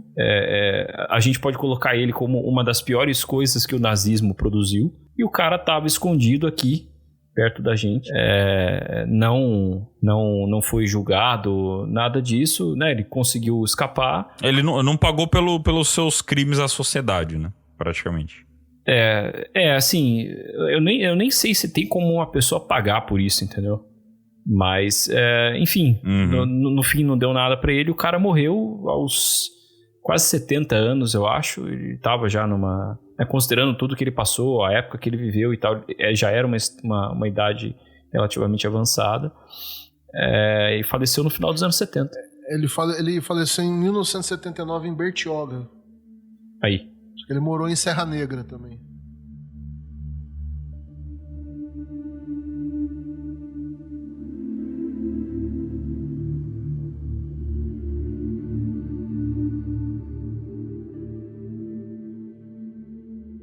Bom, outro projeto que aconteceu no meio desse processo, e esse foi, sim, antecedente ao MKUltra, a CIA já estava investigando o controle mental e interrogatórios com projetos como Bluebird, então eu não sei o que o governo americano tem com o Blue, e o Artichoke, Bluebird de 1950 e o Artichoke de 1951.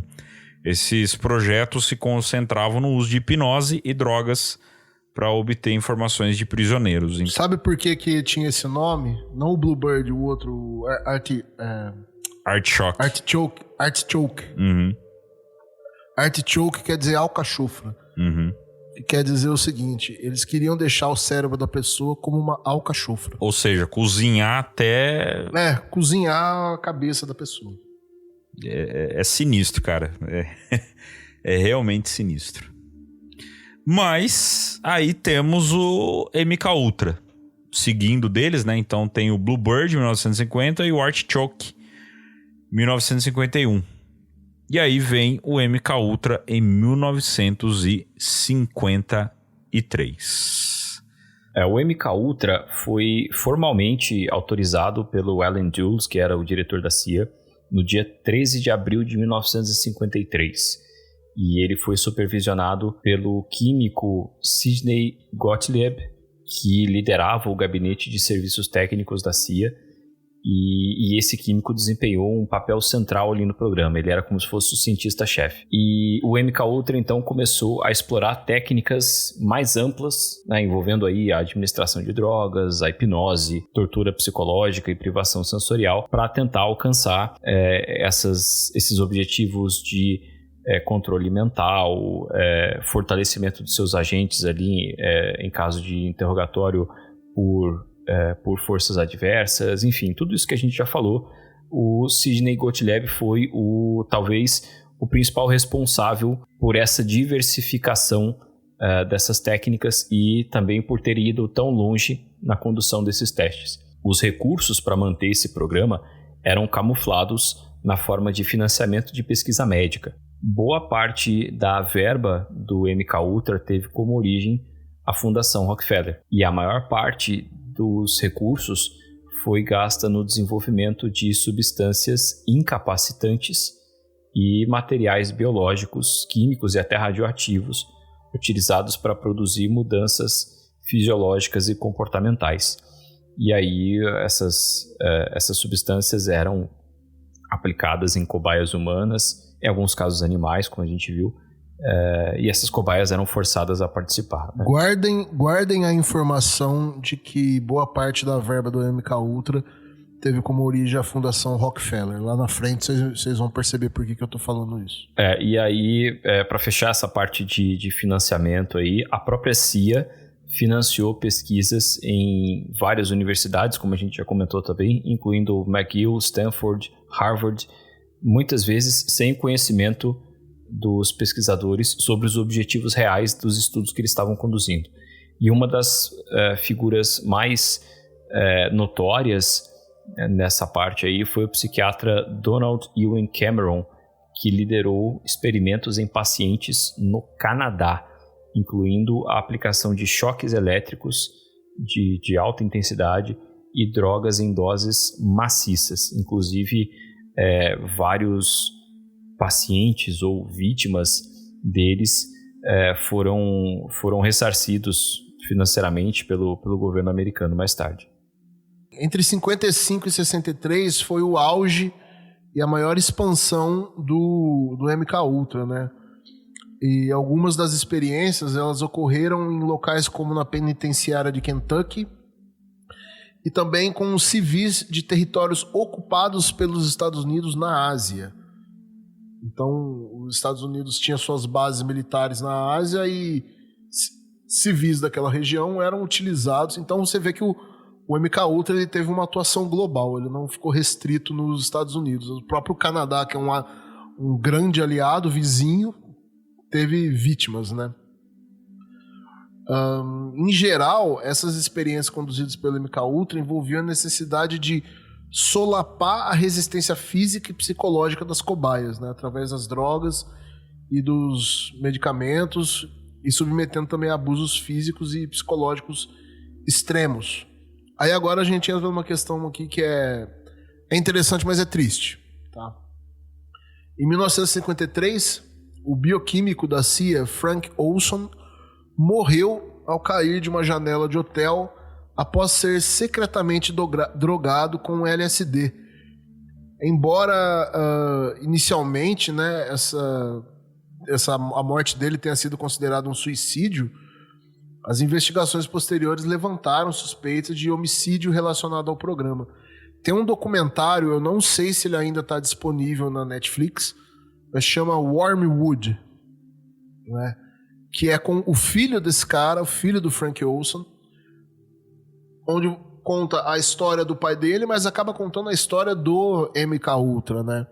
O Frank Olson era um bioquímico da CIA, ele trabalhava no Fort Detrick, ali onde todos os documentos da Operação Paperclip foram levados, e o Fort Detrick é um grande laboratório, um dos principais laboratórios médicos do exército americano, e ali ele começou a realizar, ele trabalhava lá e o projeto começou ali, então não foi uma escolha dele, ele estava lá, ele não teve como optar não participar disso. Certa vez o Sidney Gottlieb, o chefe dele ali, o chefe do MKUltra, levou a equipe para um chalé nas regiões ali na beira de um lago, onde eles iam realizar uma festa entre eles, só para os funcionários.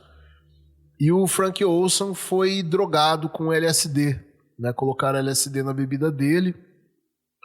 Depois disso ele foi interrogado. Foi aquela típica coisa que a gente falou, você coloca o coquetel de barbitúrico, depois você dá uma droga estimulante e depois você interroga a pessoa para ver o efeito nela. Eles não estavam com suspeita dele, só estavam querendo ver o efeito, testaram as coisas num agente, um funcionário deles. Enfim, depois disso ele nunca mais foi o mesmo, e eles começaram a suspeitar que ele poderia dar com a língua nos dentes. levaram ele para uma viagem em Nova York. Ele passou por alguns psiquiatras que depois foi saber eram contratados do MK Ultra, e ele caiu da janela. E ficou por isso a história. E até hoje o filho dele luta para que seja reconhecido que não, na verdade, o pai dele foi assassinado pelo MK Ultra. O Wormwood tá disponível na Netflix, tá? Tá, né? Vale a pena ver. Bom, aí quando chega nos anos 60, aí dentro da própria CIA começa a ter críticas, né, a respeito do programa, tanto sobre a parte ética, a questão ética dele, quanto se ele estava sendo útil, né? Estamos gastando dinheiro com isso aqui, estamos fazendo um monte de merda relacionado a esse negócio, está valendo a pena? A percepção que o pessoal tinha lá é que esses experimentos estavam gerando pouco resultado concreto, e aí essa crítica aos poucos foi levando a uma redução gradual do MK Ultra. E aí a gente chega no ano de 1973, quando houve um vazamento, né, uma exposição de algumas práticas duvidosas da CIA, muitas delas ligadas ao escândalo de Watergate, que acabou levando à renúncia do presidente Nixon. E aí o diretor da CIA de então já não era mais o Alan Dulles, que havia criado o MK Ultra, era o Richard Helms, como a gente falou no início do programa. Ele ordenou a destruição de grande parte dos registros relacionados ao MK Ultra. E ele fez isso, né, para proteger a CIA de repercussões legais e públicas. E para se proteger, né, para proteger todo mundo ali da picuinha dele ali. E o que se sabe, né, hoje é que o projeto MK Ultra,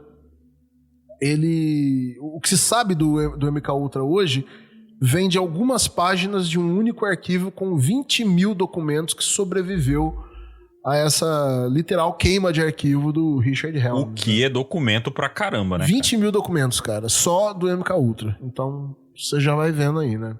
Alguns desses documentos estão disponíveis aí no Black Vault, até mesmo no próprio site da CIA. Em 1974, né? A gente sai de 74, o jornalista Seymour Hersh, ele aparece nesse documentário Wormwood. O Seymour Hersh, ele publicou um artigo no The New York Times, onde ele detalhava abusos cometidos pela CIA, e aí ele, não apenas do MK Ultra, mas relacionados também à Guerra do Vietnã e tal, mas aí ele incluiu experimentos ilegais do MK Ultra. O Hersh mencionou, abre aspas, atividades domésticas ilegais, fecha aspas, relacionadas à espionagem, mas também ele levantou questões sobre projetos secretos envolvendo controle mental. Então você imagina, sai uma matéria no New York Times falando que a CIA está realizando projetos secretos com controle mental na própria população. Essa publicação foi um escândalo e aí motivou os congressistas e cidadãos a exigir transparência sobre as ações clandestinas da CIA. Muito semelhante ao que aconteceu em 2017, né? Sai uma matéria lá, como é que chamava a matéria? Glowing Auras and Black Money, né? Auras brilhantes e dinheiro secreto. E aí chamou a atenção tal, e aí começou todo um movimento. Aí agora chega a parte que eu queria lembrar ali, eu citei lá em cima. Como surgiu esse assunto, né? Surgiu essa matéria e virou um grande escândalo.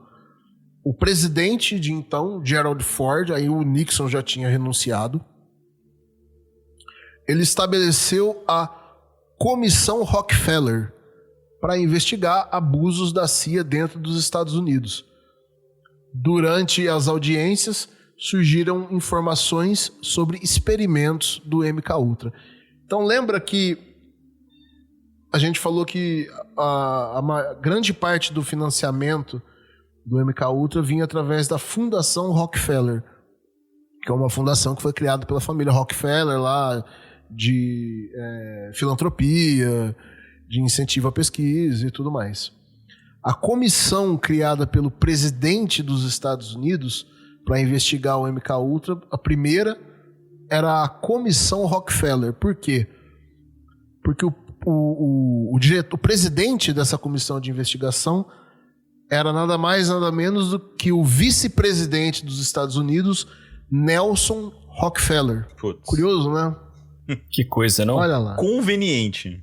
Ao mesmo tempo, o Comitê Church, que era liderado pelo senador Frank Church, foi criado para investigar as atividades de inteligência dos Estados Unidos. Isso foi no Congresso, né? A Comissão Rockefeller foi criada no âmbito do executivo, né, pelo presidente Ford, mas aí o legislativo também tinha o Comitê Church para investigar algumas atividades ali da CIA e outras agências de inteligência. Vê se tem como dar certo isso, cara. Você ter duas CPIs ao mesmo tempo sobre um assunto só. Uma do governo e uma da Câmara. Assunto não faltou, né, pelo visto, mas... Não faltou, mas assim, tem como dar certo? Qual das duas vale, sabe? Tipo... até porque o líder ali de uma dessas comissões é o vice-presidente dos Estados Unidos envolvido, né, ainda que de uma forma meio distante, mas de certa forma relacionado, melhor dizendo, ao que está acontecendo. Bom, suspeito. Mas aí tinha ali no Senado, né, o Comitê Church, e as audiências desse comitê, as audiências públicas, revelaram detalhes perturbadores sobre o que a CIA fazia no MKUltra, e esses detalhes também chocaram o público e destacaram como a CIA tinha violado direitos humanos em nome da segurança nacional, como a gente já tinha comentado. E apesar da destruição em massa dos documentos, aqueles 20 mil documentos ali foram fornecidos ao público por meio da Lei da Liberdade de Informação em 1977. Então, ainda assim, demorariam mais alguns anos para que o público tivesse acesso aos documentos disso. E ainda assim, esse acesso naquela época não era prático. Hoje você entra num site aí no seu celular, você puxa esses documentos. Agora, no final dos anos 70, a coisa não era tão fácil, né? Você tinha que ir lá no Arquivo Nacional, pegar um negócio e ler na mão ali, né? Era isso. Ou então, eu sei que para alguns documentos específicos era possível emitir cópias e você podia receber em casa. Eu imagino que coisas da CIA especificamente não. Essas evidências novas presentes nesses documentos levaram a uma nova rodada de audiências ali no Senado. E dessa vez quem conduziu foi o Edward Kennedy. Altos funcionários da CIA foram interrogados a respeito da extensão do MKUltra. E ali foi confirmado que esses experimentos usavam os cidadãos americanos e estrangeiros sem consentimento e confirmaram as técnicas de hipnose, privação sensorial, tortura física, tortura psicológica, as drogas, confirmaram tudo. Participantes como o Sidney Gottlieb, aquele químico que era o cientista-chefe do MKUltra, eles foram convocados, né? Mas eles acabaram dando poucas respostas devido à falta de registros. Então é aquilo, se isso não apareceu em nenhum documento que foi a público, não necessariamente ele vai se sentir compelido a confirmar aquilo, né? Então a participação dessas pessoas acabou não ajudando tanto assim. Não foi muito além dos documentos. O projeto já tinha sido encerrado oficialmente, porém ainda operava. E isso foi confidenciado pelo vice-diretor da CIA, Victor Marchetti, e o relatório do Congresso de 1977 e os documentos da CIA que perderam a confidencialidade são hoje as nossas principais fontes do MKUltra, como o Guto comentou. A maior parte desses relatórios aí que sobreviveram ainda são confidenciais, mas os documentos públicos registram vítimas que ficaram com sequelas e traumas, né, severos, além de vários abusos de direitos civis e princípios éticos que estão lá no Código de Nuremberg. Algumas dessas técnicas de tortura, por exemplo, foram compiladas nos manuais Kubark, usados na Escola das Américas e por ditaduras latino-americanas durante a Guerra Fria. Outras técnicas continuam em uso até hoje pelos próprios Estados Unidos, por exemplo, em Guantánamo e Abu Ghraib. Outro famoso egresso do MKUltra é o Theodor Kaczynski, conhecido como o Unabomber. E ele participou de um experimento psicológico propositalmente traumatizante, entre aspas, aí, palavras dele, conduzido pelo MKUltra, coordenado pelo psicólogo de Harvard, Henry Murray. Depois do experimento, ele se tornou um terrorista doméstico, responsável por conduzir uma série de atentados à bomba nos Estados Unidos entre 78 e 95. Inclusive, ele foi tema também de uma... Não me lembro se era série ou filme da Netflix. É uma série documental dramatizada, né? Tem na Netflix também, Unabomber. James Bulger foi submetido ao experimento enquanto cumpria pena por roubo e depois de ser libertado, ele cometeu 19 assassinatos. Então, outro aí que foi afetado pelo que viveu na mão da CIA no MKUltra. Sirhan, responsabilizado pelo assassinato do senador Robert Kennedy em 68, também foi apontado como um egresso do MKUltra pelo seu advogado, o Lawrence Teeter. O Contato Store, camisetas exclusivas do seu podcast favorito. Conheça nossa loja e garanta já a sua. reserva.inc/O Contato Store.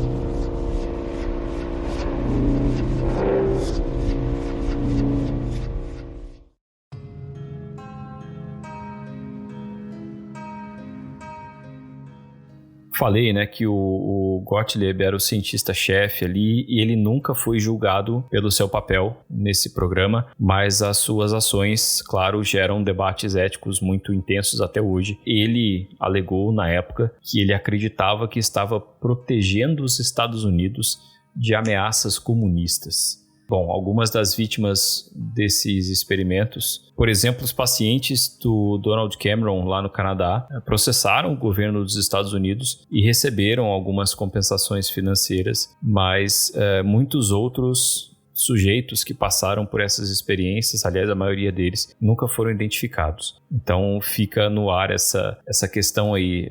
O MKUltra produziu serial killers, produziu terroristas, produziu problemas para os próprios Estados Unidos, né?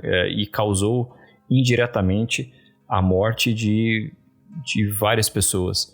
O que mais o MKUltra produziu e nós não sabemos porque esses documentos não foram destruídos ou ainda existem, mas não estão acessíveis, ou simplesmente porque as pessoas nunca foram identificadas. Sabe quanto foi o orçamento que a CIA alocou para o MKUltra em 1953? Quanto foi? 25 milhões de dólares.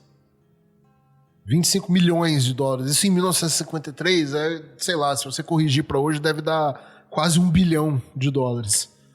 Em 1953, no início do projeto. Então você vai vendo. Como eu falei, né? Eu tinha a curiosidade aí de falar, né? De entender um pouco mais sobre o que foi o MKUltra. É muito tenso, né, cara? Porque você vê que governo estava envolvido, tinha gente muito poderosa envolvida,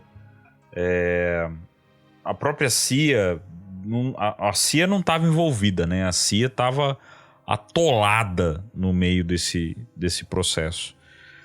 Então é assustador, cara. É assustador, e eu falo que nós temos elementos até hoje. Nós temos elementos até hoje do MKUltra ainda.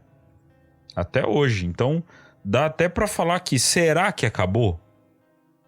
Será que realmente foi... Acho que acabou, né? Será que foi realmente o fim do MKUltra? Talvez até pro governo americano. Talvez até tenha sido.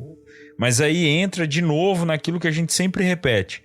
A gente já cansou de citar aqui órgãos que existem dentro do governo americano que o governo americano não conhece. Sim. São órgãos dentro de órgãos, né? São comandos dentro de comandos. o que me garante que algo como o MK Ultra até hoje não existe?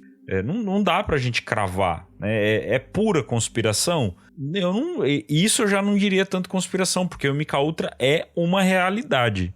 É diferente da visão remota, diferente do MJ-12, que são documentos que existem, mas não existe aquela prova, o governo assumindo a responsabilidade daquilo. O MK Ultra tem governo assumindo a responsabilidade referente ao MK Ultra. Pagando indenização para as pessoas. Sim. Até hoje. Até hoje. Cara, ó, na guerra do Vietnã, os Estados Unidos eles tiveram mais ou menos, fala o número de mortes de militares, foram 58 mil mortes durante todos os anos da guerra do Vietnã. É impossível saber exatamente quantas vítimas fatais o MK Ultra teve. Mas assim, entre vítimas fatais e pessoas que tiveram o resto de suas vidas comprometido, tem um estudo, ele foi publicado até numa reportagem da BBC, que eles estimam entre 10 mil a 30 mil pessoas que foram afetadas pelo MK Ultra. É quase a metade de número de vítimas que os Estados Unidos teve numa das piores guerras que eles se meteram. E a grande maioria dessas pessoas era americano. Quando vem um cara lá, tipo um David Grush da vida, e fica com cagaço de falar alguma coisa, eu entendo por quê. É com razão. Né? Eu entendo muito bem por que o cara pensa 1000 vezes. Os caras são meio que inconsequentes, né? Não tem limite. 2 pontos rapidinho. Eu fiz aqui o cálculo da inflação do dólar de 53 para 2024. Os 25 milhões de dólares lá de 53 hoje equivaleriam a 295 milhões 570 mil. Tá? Então é uma grana. Tá? É uma boa grana. Agora, o MK Ultra ele é um símbolo. Tá? Não estou dizendo que isso diminui a importância real. Não, pelo contrário. Mas a questão é que ele é um símbolo no sentido de que ele foi o maior, pelo menos até onde a gente sabe, né? O maior feito do governo americano, ou talvez de qualquer governo na história, nesse intuito de usar a própria população, ou população estrangeira também, em testes sem consentimento e sabendo que essas pessoas teriam sequelas graves, poderiam até morrer. Não foi a única vez que o exército americano fez, que o governo americano fez isso, tá? Mas foi talvez a mais simbólica, né? Foi a maior vez.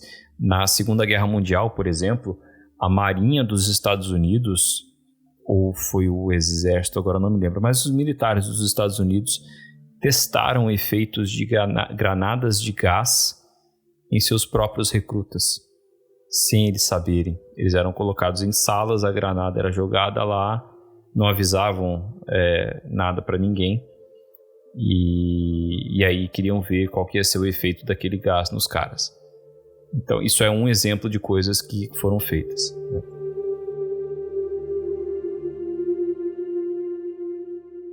Fiquem agora com alguns depoimentos de familiares de algumas vítimas do MK Ultra.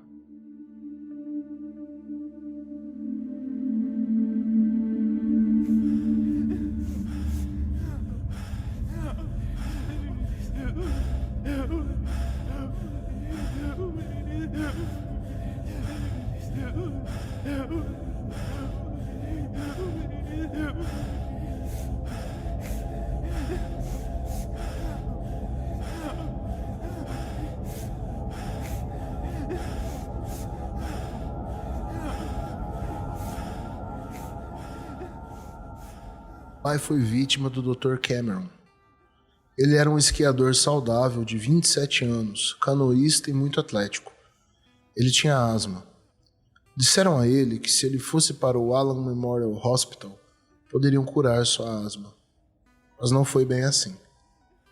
No dia em que meu pai foi levado para o hospital, eles imediatamente o colocaram em coma insulínico.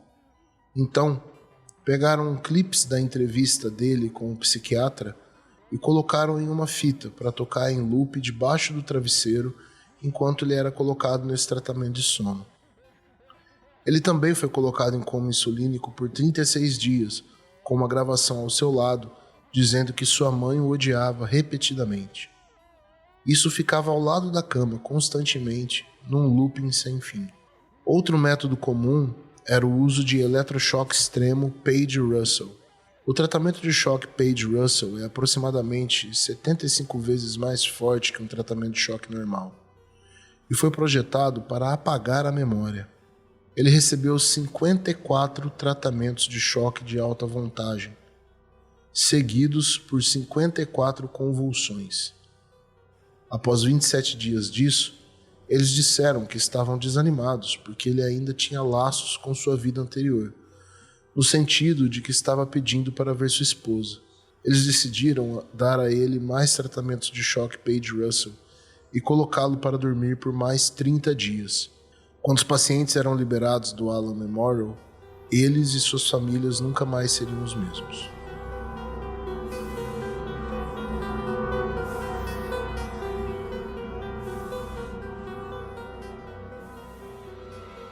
Meu pai, Charles, era paciente do Dr. Cameron.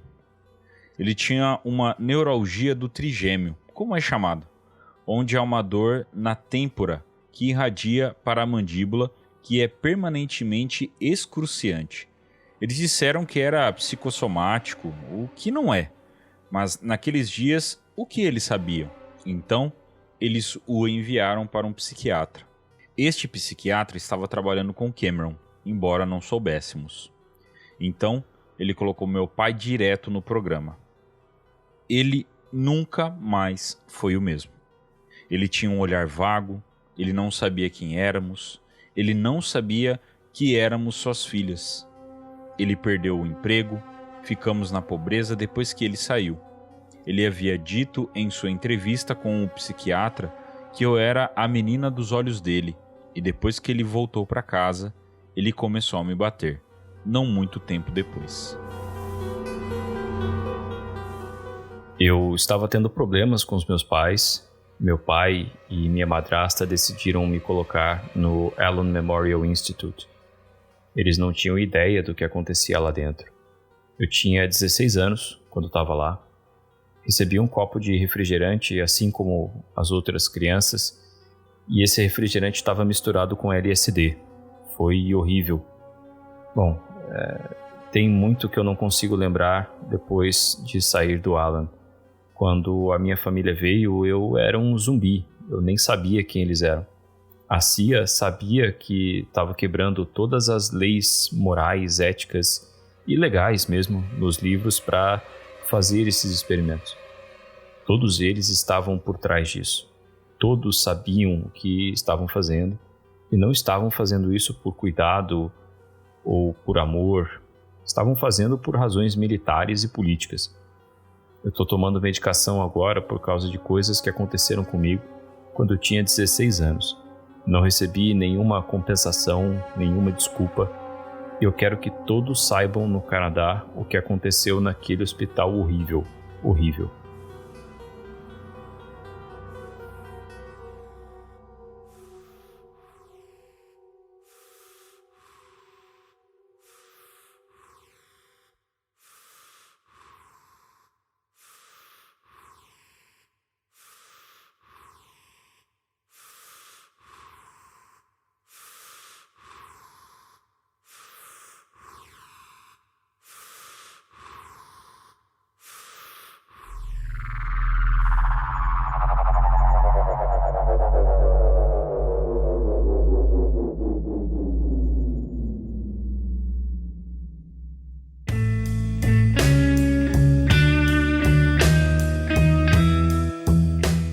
Muito bem, então, meus caros ouvintes, esse foi o episódio sobre o MK Ultra e você ouviu ainda alguns depoimentos referente ao que aconteceu, né, com algumas pessoas. Existem vários, né, documentação você pode encontrar com muita facilidade. Obviamente, como de costume, vamos deixar link sobre esse tipo de conteúdo. Se você gostou desse conteúdo e acha que tem alguma coisa a acrescentar, deixa nos comentários, né, para a gente poder dar uma olhada e tal. Eu acredito que é um episódio que ele não necessite de uma parte 2 ou parte 3, mas ele pode ser completado com outros tipos de assunto, né? Assim como a visão remota entra um pouco aqui, né? Tem dá aquela flertada nesse assunto do MK Ultra. A gente cair em outros assuntos talvez acaba trazendo mais informação sobre. É louco pensar que enquanto os caras de visão remota estavam na Universidade de Stanford fazendo os negócios deles de visão remota, na mesma universidade ali tinha uns caras fazendo coisas do MK Ultra. Nossa. É louco pensar. É louco pensar nisso. Mas fica aqui o nosso episódio, um episódio diferente, não muito voltado à ufologia, mas voltado aí a um dos principais programas do governo americano sobre algo que foge muito do nosso conhecimento, né? E que causou danos aí que perduram até hoje. Considerações finais, meus caros companheiros de podcast? Eu acho que o interessante desse episódio pra gente trazer aqui é porque se trata de uma coisa que por muito tempo foi considerada uma conspiração e se comprovou real. Então pode ter muitas coisas que hoje em dia a gente considera uma conspiração no mundo da ufologia e que daqui a um tempo vão se comprovar reais, né? A gente está falando aqui, teve uma audiência no Congresso, saiu uma reportagem no New York Times e desvio de verba e falta de fiscalização e transparência. É quase a mesma coisa, né? Se a gente mudar os nomes ali. Então acho que é aí que tem a principal ligação, mas lembrando que mais de 100 e poucas linhas de pesquisa, né? Tinha umas ali que tava botando o pé no nosso quintal da ufologia aqui. E a gente vai falar disso. A gente falou sobre como o MK Ultra influenciou a cultura popular, né? Falamos sobre filmes, Stranger Things e tal. Me faltou citar um episódio que eu acho que eu citei em outro episódio nosso já. Um episódio de Arquivo X, da 6ª temporada. É o episódio Drive, com o Bryan Cranston, que é um episódio escrito pelo Vince Gilligan. O Vince Gilligan foi o criador do Breaking Bad, que o Bryan Cranston foi protagonista, né?